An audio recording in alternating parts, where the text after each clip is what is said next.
नमस्कार। आप वीडियो देखें, वीडियो में पसंद आए तो लाइक करिए और इसे सुनते रहें।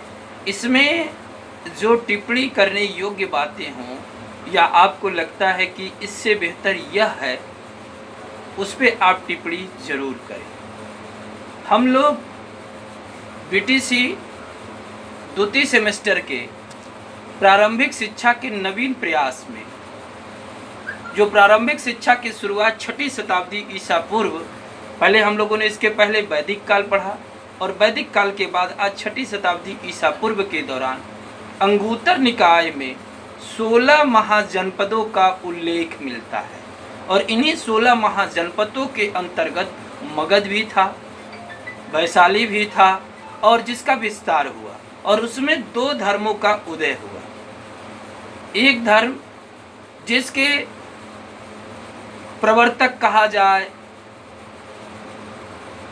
और जिन्हें 2 नामों से जानते हैं लोग, बाद में जिन्हें महात्मा बुद्ध के नाम से संबोधित किया गया और जिन्होंने अपने जीवन में विभिन्न समस्याओं को पार करते हुए जब 4 आर्य सत्यों को जाना, दुख है, दुख का कारण है, दुख के कारण के मार्ग हैं और दुख के कारण के निवारण के अष्टांगिक मार्ग भी हैं जिन पे चल के मनुष्य आगे बढ़ सकता है, तो उस समय बौद्ध शिक्षा प्रणाली की शुरुआत हुई। और बौद्ध शिक्षा प्रणाली में अगर हम देखते हैं तो शिक्षा आपको मठों में और विहारों में दिए जाते थे और इनमें 2 तरह के शिक्षक होते थे।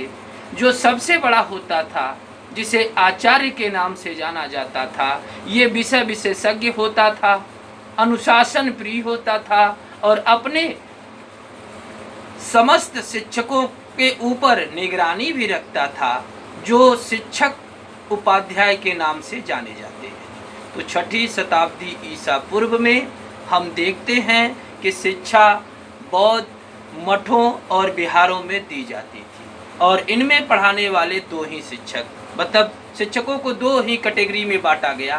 पहले शिक्षक को आचार्य कहते थे एज ए प्रिंसिपल और दूसरे जो होते थे उपाध्याय होते थे और इन्हीं से शिक्षा शुरू होती थी और शिक्षा की शुरुआत प्रवज्जा संस्कार के द्वारा किया जाता था। समय बीतता गया, समय बीतने के बाद एक और धर्म जो 6वीं शताब्दी ईसा पूर्व में हुआ, जिसमें 3 प्रमुख लोग हुए। पहले जिन्हें ऋषभदेव जैन धर्म के संस्थापक कहे जाते हैं, 23वें पार्श्वनाथ जिनका संबंध काशी से है, जिसे वाराणसी कहते हैं, और उसके बाद अंतिम तीर्थंकर जो हुए महावीर स्वामी, और महावीर स्वामी के बाद ये शिक्षा प्रणाली आगे बढ़ती गई। समय बीतता गया, समय के बाद प्रथम शताब्दी में हम लोग देखते हैं मौर्य वंश के 3री शताब्दी में मौर्य वंश आता है और 3री शताब्दी में मौर्य वंश के उत्थान और पतन के बाद मौर्य वंश का अंतिम शासक जब बृहदत्त मारा जाता है और उनके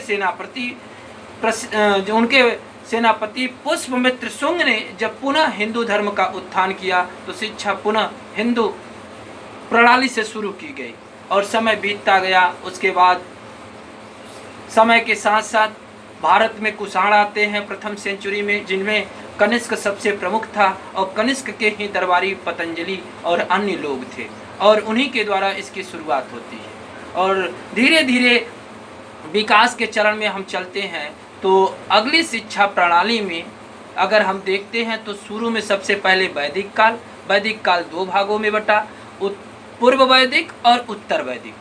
पूर्व वैदिक उत्तर वैदिक के बाद अगर देखते हैं तो फिर मठों में और विहारों में शिक्षा दी जाने लगी, लेकिन समय के साथ साथ इस्लाम धर्म का भी उदय शुरू हुआ और इस्लाम धर्म आने के बाद, जैसा कि टेट में, सी टेट में या अन्य प्रमुख परीक्षाओं में पूछी जाती है कि उच्च शिक्षा किस में दी जाती है और प्रारंभिक शिक्षा किस में दी जाती है, तो पहला जो विद्यालय या कॉलेज या शिक्षा का स्थल माना जाता है उसे कहते हैं मकतब और दूसरे को कहते हैं मदरसा।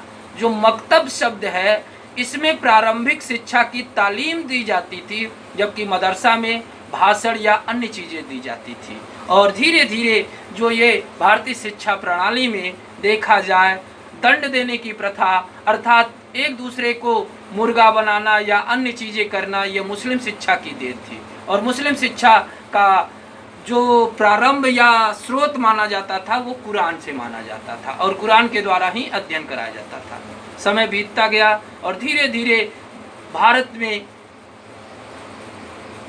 प्राचीन भारत को छोड़ते हुए मध्यकालीन में हम जब प्रवेश करते हैं तो इसमें अनेक बर्बर लड़ाकू जनजातियों ने भारत पे कब्जा करना चाहा और युद्ध किया, जिसमें अगर हम देखते हैं तो अलप्तगीन, सुपुप्तगीन और इसके बाद मोहम्मद गोरी, महमूद गजनवी। तो पहले गजनवी आता है और गजनवी जब हिंदुस्तान पे 17 बार अटैक करता है 1001 से 1028 के बीच में, और भारतीय शिक्षा प्रणाली से लेके हर चीज़ में आमूल चमूल परिवर्तन होना प्रारंभ होते हैं। और फिर मोहम्मद गोरी जिसने 2 युद्ध लड़ा।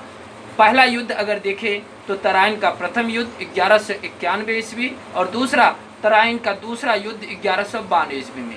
पहले में पृथ्वीराज चौहान विजयी हुए और दूसरे में पृथ्वीराज चौहान हार गए।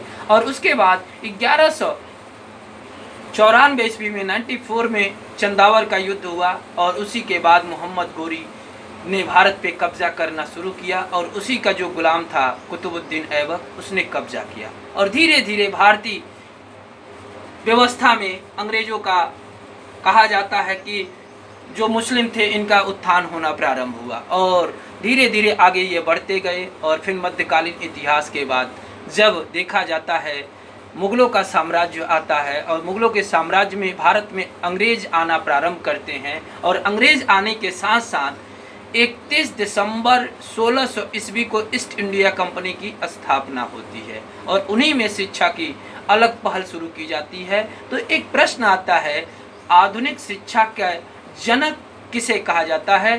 तो चार्ल्स ग्रांट को आधुनिक शिक्षा का जन्मदाता कहा जाता है। दूसरा प्रश्न, भारतीय शिक्षा में अंग्रेजी को जन्म देने वाला किसे कहा जाता है? तो वो आपके थे लॉर्ड मैकाले। 1854 ईस्वी में मैकाले का घोषणा पत्र आता है। और इसके अगले वीडियो में हम लोग देखेंगे आधुनिक शिक्षा की जो शुरुआत होती है उसमें प्रारंभिक शिक्षा और पूर्व प्रारंभिक शिक्षा में क्या बदलाव किए जाते हैं, कैसे किए जाते हैं। तो एक बार पुनः कहूँगा, वीडियो को लाइक करें, शेयर करें और इस पर टिप्पणी करें। जो चीज़ें न समझ में आए उसे दोबारा कमेंट के माध्यम से पूछने का प्रयास करें। भारत माता की जय।